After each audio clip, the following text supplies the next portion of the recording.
Initial euphoria that greeted the coup in Mali back in 2020 appears to be waning.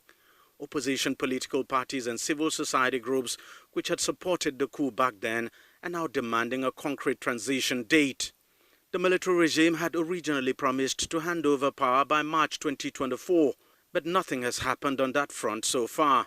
The situation isn't different in Burkina Faso and Niger, where the military governments there no longer talk of a transition after initially setting timelines. And in Guinea, a December 31st date to hand over power to a democratically elected government seems shaky.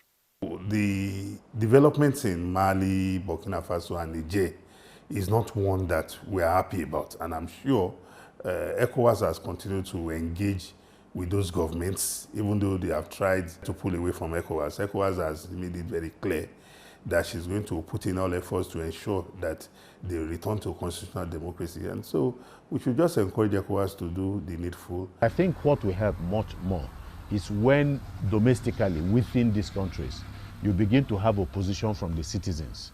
Of course, this opposition will be met with brutal, takedown or repression of the people. But once it grows, and it is going to grow over time, the military regime on their own will know that they cannot sustain this thing for a long time. Then they will now begin to look for a way to leave power. The military regimes in the three countries came to power on the promise of addressing the security challenges that their nations faced. But opinion is divided on whether this has actually happened. The economic situation in the said countries is also dire, partly because of sanctions. Pressure will grow over time. Once it has started and you have these agitations, especially by the time the military, seems not to be delivering on good governance, it is only going to be a matter of time before people begin to clamor for a change, especially when they do not see those things that the military had promised at the initial stage that they were going to change. In Chad and Gabon, the transition process is on course. Chad's military ruler Mahamat Idriss Deby is soldiering on in his quest to become a democratically elected president and is seen as a clear frontrunner in a crowded field of candidates in next month's presidential election.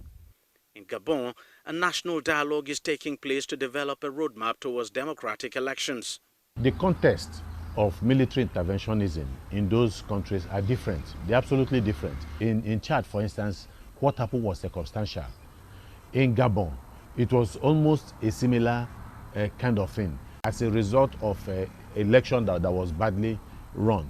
Given that Mali, Burkina Faso and Niger have already announced that they are pulling out of ECOWAS, it's difficult to see how the regional bloc could get the military regimes to commit to any concrete transition timelines.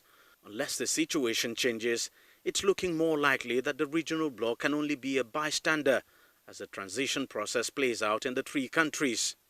Deji Bademasi, CGTN, Lagos, Nigeria.